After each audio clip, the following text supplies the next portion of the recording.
All right, this video has been about a year in the making. As in, I was waiting a full year because I had to.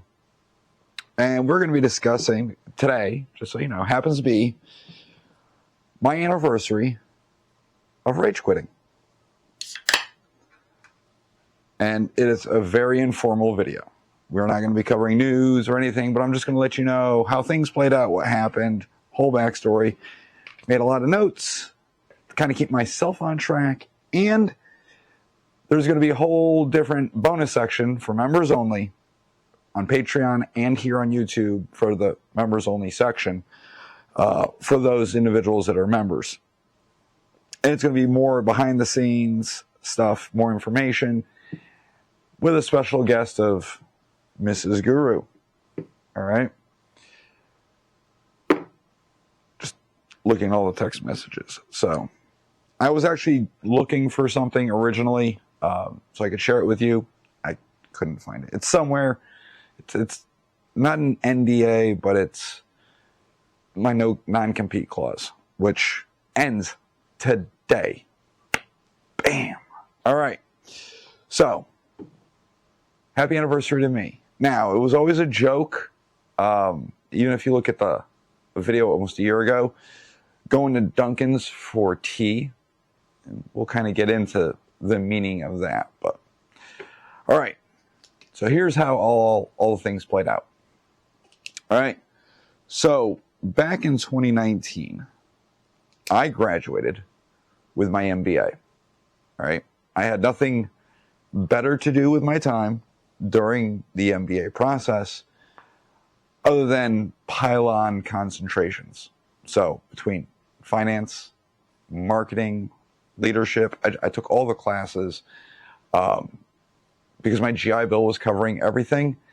I was not working at the time because I was getting paid a substantial amount of money to attend school full time. So I wanted to fill up my week as much as I could with different classes. And even when classes weren't offered that I wanted, I would do what they call an independent study on that topic with an advisor and all that. I did that for a few of my marketing courses. There just weren't enough students to sign up for that class, and they'd cancel them.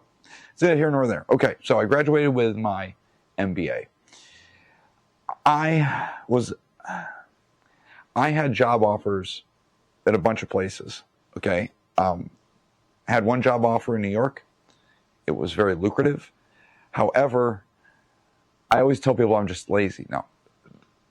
The problem was, from where I lived to the city was a 2-hour commute there and back. So 4 hours a day on the train. Even if I drove, it'd be just as bad. I really didn't want to do that. So I wanted to look for something closer. And I sure as hell don't want to move to New York. At this time, Hoffman's and Blue Trail had job openings on their boards. So I quickly got interviews with both. Met with Hoffman's. I've known about their reputation, the whole 9 yards. Met with them. They were pretty nice. They just wanted me to be a worker bee. They wanted me to just be just another cog in the machine, which is fine, but whatever. I was like, I have options. I was like, let me think about it. Their offer was okay, wasn't the best. Interviewed with Blue Trail, and they were specifically looking for a marketing manager. Okay. Gave them what I was looking for. They told me what they were looking for. It went back and forth. They gave a decent offer. Not the best. Nowhere was near the best, but it is what it is. So I accepted. Late 2019, I started working at Blue Trail. Now, a lot of you that watch the channel probably already know that. I was there all the time. Like, for a while, it was 7 days a week. All right? So as the marketing manager, I was in charge of all social media and all other marketing. Okay? Ads, things like that. Because they are a brick and mortar store, and a range, we could advertise some ways and not in other ways. Okay, obviously, when you're trying to advertise guns, rifles, of the like, you really can't. Okay, it's forbidden by the social media companies. Now, they do have a carve out saying, well, it's okay if you're a brick and mortar. However, there's nobody ever to talk to. So it was a headache. It was always like a workaround. We're always trying to skirt that line. How to get the word out about this, that, and the other thing without getting banned. Because the way it works is, if something got posted and got banned by the algorithm on, say, Facebook, it wasn't the business's page that got thrown in Facebook jail. It was me as the administrator. So there were plenty of times I ended up in Facebook jail for posts they wanted to happen. It was very infuriating because it's my personal account. So there's that. All right, that was a constant battle across the board. But one of the other things they wanted me to do was YouTube. Never was interested in doing any of it. I didn't know the first thing about editing, videography, or anything like that. I watched YouTube channels, but I had no idea. So I do what all great artists do. I copied. So I just looked at the YouTubers I liked and structured the videos that I was at the time being forced to do, to try and mimic other videos that I have seen, style, format, etc. All right. So when I picked up their YouTube channel, it only had like 2 subscribers. By the time I left last year, they were close to 3,000 subs. My goal now with this channel, which was born from frustration on that channel, is to surpass their subs and then crush them. I've already hit other benchmarks that I could never do with that YouTube channel. I could never monetize that channel. And even if I was able to, there was no incentive in it for me to monetize it, not to fight for it. So when I applied for monetization, they're like, no. I wasn't going to appeal. I wasn't even going to argue, because what was the point? There was no benefit on my end. All right? I know that sounds narcissistic, but there was no benefit. I didn't make any more money. I wouldn't get any more benefits. There was just nothing. It would just be free money for the owner. And by this time, the relationship was contentious at best. A lot of headbutting, especially me knowing what you can and cannot do with marketing, how good marketing works, how bad marketing works, and trying to convince them and understand evergreen content. And I would just get like a deer in the headlights look. So this is coming from, I wrote tons of papers on good and bad marketing. Right? I mean, it's not rocket science. It's in front of us every day. You can see the bad marketing, but they didn't care. All right? I'll give you a quick example. It's the same example I use all the time when I'm talking about marketing. There are 2 types of marketing. So we'll compare apples to apples. We're going to talk about Microsoft and Apple. If you ever watch a Microsoft commercial, they're going to be like, this is our computer, this is what's in the computer, this is what you can do with the computer, buy our computer. It's a Microsoft computer. So you buy the Microsoft computer.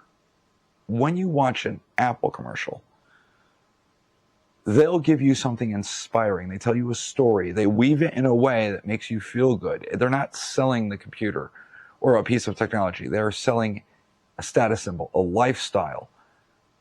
And at the very end of their commercial, like, oh yeah, by the way, we sell computers too. Which one's more effective? One that is cold and calculating and just says, here's the product, buy it, or one that moves you on an emotional level and says, oh yeah, by the way, we also sell this computer if you want to buy it or not, right? It's good marketing, all right? Whether you like the product or not, you have to admit it's great marketing. It used to be. Now, I mean, they've pretty much kind of gone woke, and the marketing is absolute garbage, but that's for another video, I guess. But I was taking care of all their marketing and all that. And then shortly after, within a few months, about 6-7 months of me starting, the cooties pandemic broke out. And we thought we were going to shut down. So we were making preparations for shutting everything down and going home for God knows how long. And then it came out that, no, we're not shutting down. We're going to be open the whole time because we are considered essential. Fair enough. So for a while, we weren't, we were running the range like normal, marketing as everything like normal because we were open. And at some point during the height of the pandemic, they did go members only for a little while, and it was pretty quiet. But where we saw a massive, massive uptick was instructing. Everybody wanted to take a gun course, whether it be from fear, boredom, or what have you. But at one point, we were running 6 classes a week, and I was already an instructor when I showed up there. They only had one instructor, and the poor guy was getting burnt out pretty quick. So they said, hey, do you want to teach? Sure. I love teaching. I think it's great. So we were running a morning class, an afternoon class, Saturday and Sunday, plus we were running classes during the week. We were doing it, originally it was in person, then in person went away, and then it was all Zoom. And then by the time I left last year, they were still doing in person with Zoomers. I always argued that the Zoomer part should end because the pandemic was over. All right, it was overrated. This, that, and the other thing. People are just being lazy. Tell them to come in. And no. And when I'm talking about a class, we're not talking about 10, 15 people. We're talking about like 40 people per class, plus another, say, 15 to 20 Zoomers. So it's a lot of people to get through. All right. Did that for years. So lost track of how many thousands of people I put through in the course of like 3.5 years. It's an insane amount of people. Not to mention all the people I taught prior and since, but in that 3.5 years, it's probably anywhere from 8,000 to 12,000 people at the bare minimum. That's pretty insane. But I loved it until I didn't. There they teach the NRA curriculum. We know that the NRA curriculum is very specific. The NRA wants it taught a certain way. And if you fail to do so, they will literally pull your credentials. Okay? The NRA says when you teach the class, you are to provide them certain things, books, materials, etc. Well, we weren't doing that. Okay? That stuff's expensive. All right. And we're talking about classes that are running sub $100, which the standard rate in the community for our area was about $125-ish. And they were doing it at like $80 because we weren't providing books. I had said we should be providing books. I was ignored. Told to stay in my lane, shut up, things like that. Keep your head down, blah, blah, blah. Fine. Okay, I'll make the best of it. I'll work with what I have. And that all came to a head at one point with one student who took my class. I was the instructor. And he called about 2 or 3 days later and said, hey, based on what I know, I'm supposed to get these books. He wasn't talking to me. He was talking to a counterpart of mine, a peer. And I was like, listen, we put him on hold. I was like, listen, tell him we didn't have any more books. They're on back order. We'll order some and we'll send it to him. Pretty much make it go away. And then this individual was like, nah, I'll send them over to the owner. Let her deal with it. fine. Okay. So they do that. And she, in the nicest way, said, go fuck yourself. She said, you paid money. We provided you a class. We gave you a certificate. We're done. And that was the end of it. And, well, that individual, that student, didn't like that answer. So they contacted the NRA and set a ball in motion that you have never seen a shitstorm like this. A registered letter showed up threatening to pull the credentials from the NRA, which means they would not be able to teach classes anymore, and a bunch of other stuff, if they did not fix this and start offering these books. So we had to literally revamp the entire course in one day and reset everything back to the way it's supposed to be. Why? Because the PowerPoint is very specific. They give you the PowerPoint, like, here's your PowerPoint, teach this. There were individuals there that wanted to go into the PowerPoint because they didn't like how it was, and she would delete slides, she would slip in a slide. More than not, they deleted slides to make it faster, because that was the goal, is pump and dump.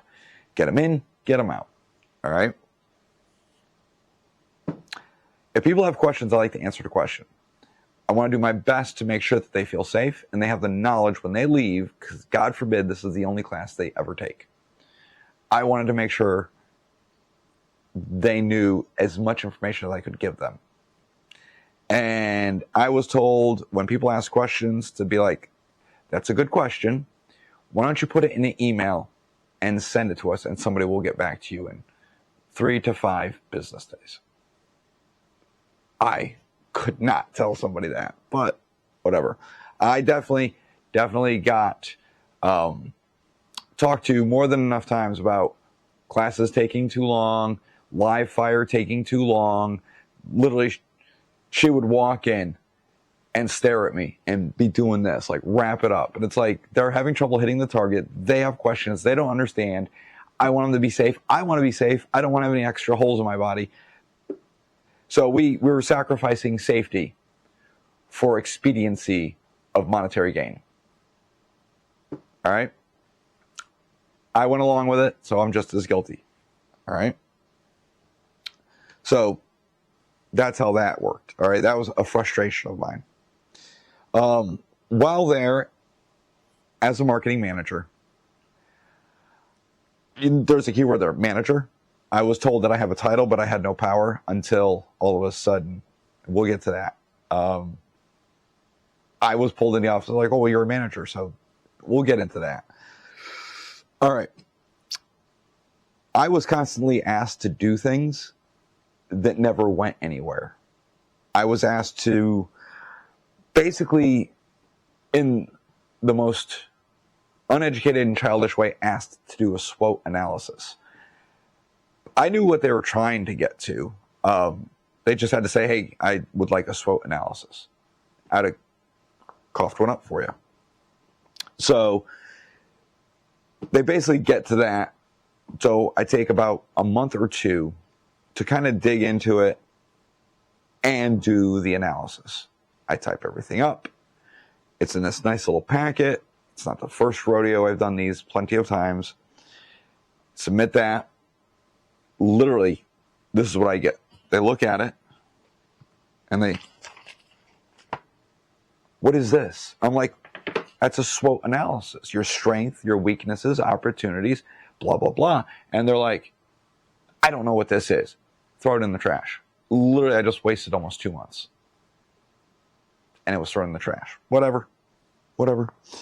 I was asked to cobble together a program for sponsorships. So I'm sure some of you have been to the range before. You've got all those boards, right? The blue sky boards. And the idea was we could sell sponsorships to, like, Glock and local things right there. So figure out the pricing of how much it costs to have the banner designed, cost for having the banner printed, blah, blah, blah. Put it all together in a package, give it to them. Went nowhere for like a year and a half. Then she had tasked another employee to do the same thing. That employee was frustrated, had no idea where to start.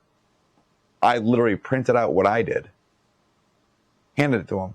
I said, why don't you just use this? All the work's been done. You're going to have to re-engage with the numbers because they've all changed because of inflation. And then that employee is like, why am I doing this if you've already done it? I said, that's a good question. And that was a trend. You'd do a job, it'd get tabled, thrown aside, and then somebody else would get tasked with doing the same damn job months later. Whatever. That's their leadership ability, okay? Micromanagement at its best. To the T. All right.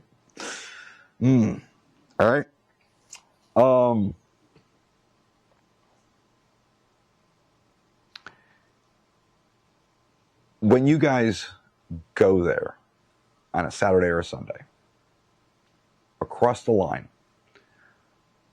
is a trend. The vast majority of people have ARs, AKs, or Connecticut others while they're illegal, right? It's all, I mean, people are still there, but new people can't buy these. Inside the gun store, they didn't sell anything like that. And I was like, constantly like, listen, you guys are missing out on a great market. People are going to buy these. You should stock them. You had your standard Glocks and SIGs, and you had some foul hunting shotguns, skeet shooting shotguns. You had some hunting rifles, a ton of Anschutz rifles, because that was their jam, right? That's her jam. They never sell, but whatever. It's a niche crowd. I'm like, just sell ARs.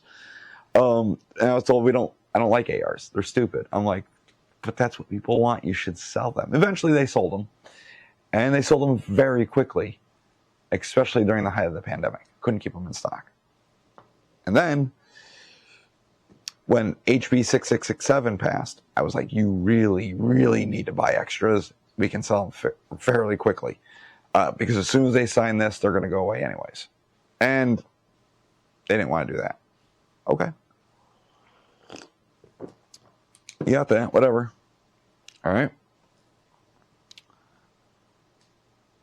At one point, because of the NRA kerfuffle, they decided all their instructors were going to become USCCA instructors. Okay. So we had to go through the training. We had to qual. If you want to know more about the qualification process, that's going to be in the members only. Sorry, not spoiling that one. So we get through that training, and it's important. During this time, I had noticed that my lead levels were really creeping up. The VA is very good about, they knew what I did. They knew the environment I was in, and my doctor was very adamant that I have my lead levels checked. Okay. Simple blood test. So they're checking my levels, and they're slowly creeping up. I went from 6 to like 8 to 12, and they just kept going up. It all came to a head when my levels hit 56. And this is right after like the height of the pandemic. I went in there, and we just had another instructor who had very high lead levels, and he could no longer go in the indoor range. Doctor's orders. I sit down with management and the owner, and I'm like, my lead levels are at a 56. I am not going inside that indoor range ever again. Ever. I will teach the classes, but I am not doing live fire. And they had kind of a meltdown about that, about my lead levels being so high. Not that I refused to go in there. So I would teach classes. I would go outside to RSO while all the students would go in and do their live fire. It a great compromise. It worked out just fine. And then another instructor, then another RSO, and then another RSO. Then all of their lead levels were shooting through the roof. So obviously there was a trend there. So I said, listen, I know the air exchange system in there does exchange air, but it's probably not doing what it's supposed to be doing. And I was told it runs, therefore it's good. And I'm like, I don't think it's doing its job. Air's coming in, maybe it's going out, but literally during live fire for these classes, you could see the lead dust, the smoke just lingering in the air. The more students we had, you could see that smoke slowly coming down. It was absolutely insane. You're just breathing it all in. I was told pretty much just shut up and go away. So I did. My lead levels just started coming down. In 23, last year, I had nothing to do with any of this.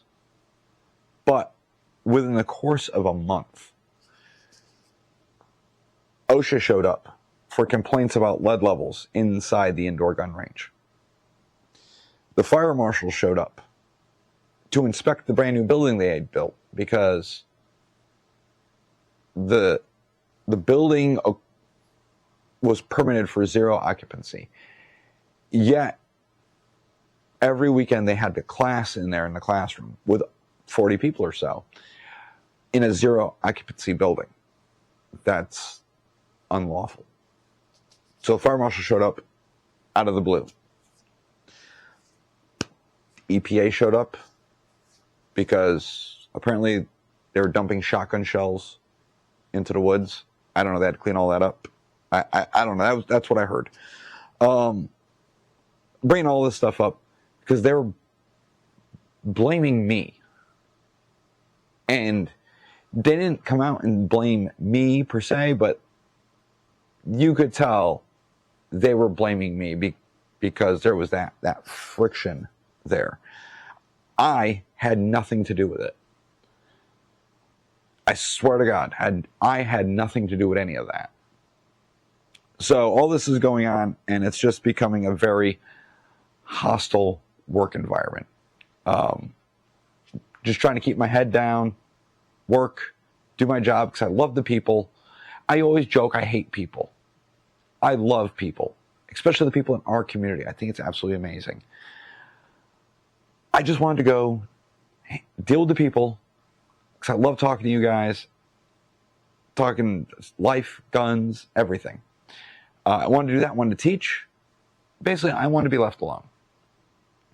And then October 30th of 2023, I got called into the office once again for a meeting. Had to sit down with the owner. And the owner, went through the usual, like, you're doing good here, you're screwing this up, you need to be better here, blah, blah, blah, whatever. Criticize me all you want. Find fault with me. I'll try and fix it. If I don't think I did anything wrong, I'll obviously defend myself. But if you're like, well, you were supposed to be doing this and you're not, I'll concede and be like, you're right, I dropped the ball on that, and let's fix that. I can handle that all day long. Where I drew the line when she dragged my wife into the conversation, talking about how my wife creates a toxic work environment because she loves to bake. She likes to make cookies and cakes and pies and a bunch of other stuff, right? That's my wife's thing. She is a baker. I usually don't eat a lot of that stuff because, high blood sugar and all that stuff. So I just bring it in the work. It's like, oh, holidays coming up. I'm going to make all these different plates of cookies so you can bring it in for this person, bring it in for that person, bring it in for that person. She always tried to take care of the workers, the employees, the little guys on the pole, right? The little worker bees. Management can take care of themselves. Okay, it's like how we did it in the military. She would take care of the subordinates, my subordinates, but the higher ups, the officers and all that, they're on their own because they're not the low guys. They're not getting the rough end of the stick type thing. We always took care of those guys, because if you take care of those in your charge, then they'll take care of you, because a good leader eats last. That's what the military taught us. I mean, literally on holidays, my guys that did not go home for the holidays and did not have family were more than welcome to come to my house and hang with my family for Thanksgiving, Christmas, New Year, whatever it was. There's a chair for them. They had food. We used to, after our meal, we would cobble together plates and take them out to the bases for all the watch standards, and take care of those. Right? That was like our thing. That was our shtick. And we liked doing it. And people knew we did that. But she dragged my wife into this conversation about how she's creating a toxic work environment. Everybody loved her. Everybody loved the food, but whatever. Then she brought up how Mrs. Guru never talked to her. She would say hi and be polite. But my wife would not reciprocate much. Okay? She's the type that if she has nothing nice to say, she's not going to say anything. She's also the type that would pretty much just ignore you if she doesn't like you. And that's what she did. Well, I was told that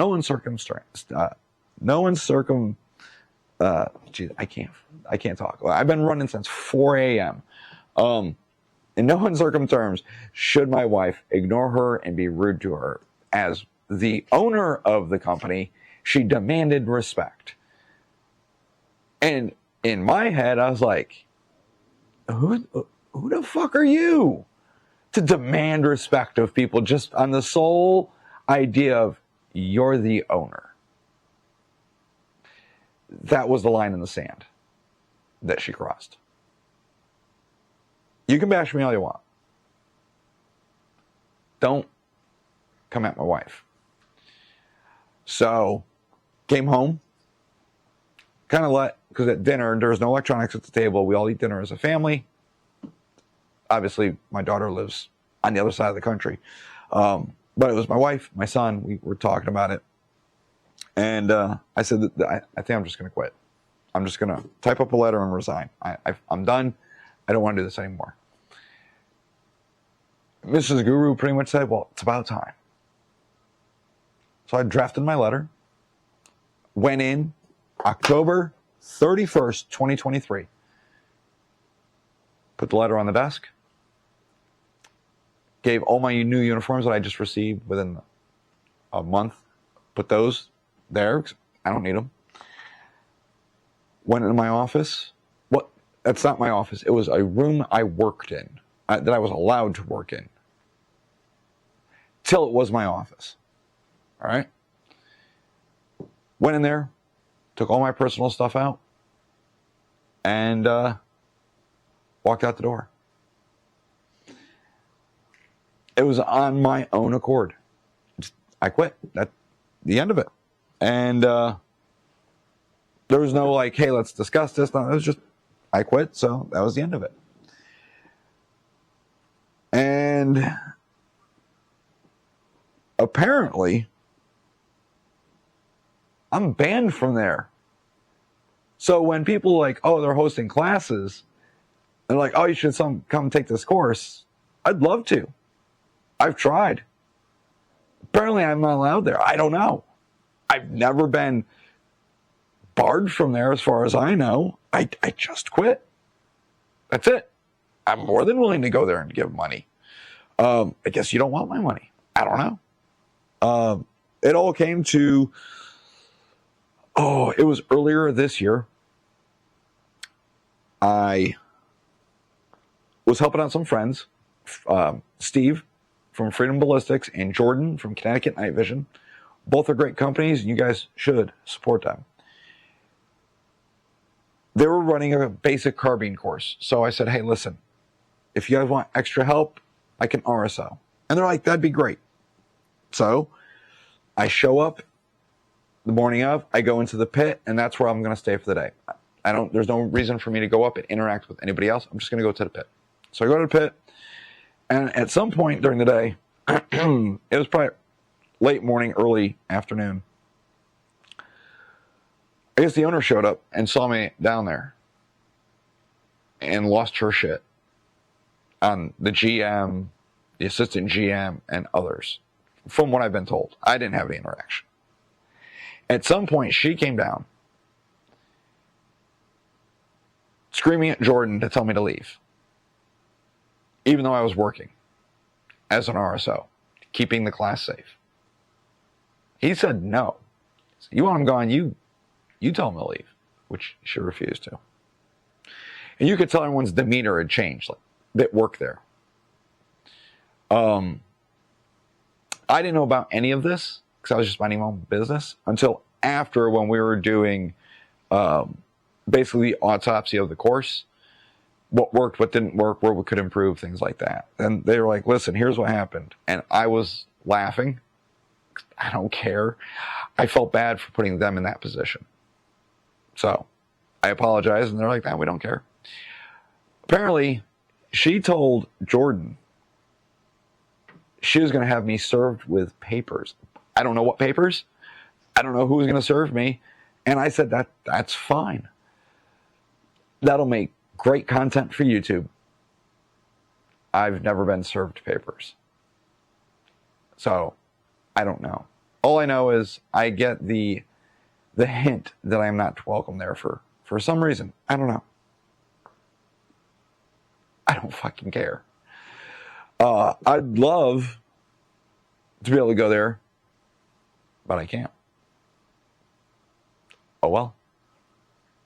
I just go down to Tennessee on our friend's property, and I just shoot down there. It's a quick drive. Just head down there. They've got a gun range all set up. They've got tons of acreage. I can do what I want. Y'all piss off. There you go. All right. So, if you made it this long, I'm going to let you know what going to Duncan's is. When I got hired, at the same time, there was another guy hired named Kenny. Kenny thought he had my job. Kenny did not. Kenny quickly learned that he did not like it there. And he was only there for maybe a month. And then one day he came up to me and goes, "Hey, Todd, where's the closest Dunkies?" I was like, "Oh, man, you got to go up this road. You got to go into town, or you got to go over there into Durham, blah, blah, blah." I was like, "What do you want a Dunkies for?" He's like, "I want a cup of tea." I was like, "Bro, they've got tea in the snack bar." He's like, no, I really want a Dunky cup of tea. I was like, okay. So I left. Bro never came back. So at the end of the day, the management was like, "Where the hell's Kenny?" I was like, "Bro, I don't know. He went to Dunkies for tea." Bro never came back. They're like, "Well, that answers that question." Kenny quit. So that's why I said, hey, me, last year, on the 31st, Halloween, I went to Dunkies for tea. It's an inside joke. I thought it was funny. Makes me laugh. Makes my wife laugh. Makes some of the employees laugh. It is what it is. But that's where it is. All right. I've got a lot of bonus content coming up for members only that's going to go a little more into depth on certain things. So if you want to see that, then you're going to have to become a member right here on YouTube or Patreon. I don't care. Either way, I'm going to put it in both locations. Of course, this video is going to be available at Rumble, BitChute, Odyssey, and eventually Grey Hive once they've upgraded their website and it's able to pull videos off of YouTube and host them there. There will be exclusive content on Grey Hive. But right now, you're here. This is it. I appreciate it. Down below, of course, is a link for the merch store. Do me a favor, like the channel, subscribe to the channel, share, throw in a comment. Tell me your horror stories from Blue Trail Range, because I got a ton of them. All right? It's been fun, guys. I know it was just a ramble, but yeah, that's why I quit. Because she started running her mouth about my wife. So, never look back. Do it all over again, too. But I rage quit. And for that simple reason. So, all right. That's all I have for you for this video. Become a member, and you'll get some member-only content coming up here shortly. It'll answer a lot more questions and give you guys a lot more dirt. All right, that's all I got. I'll talk to you guys later. Bye.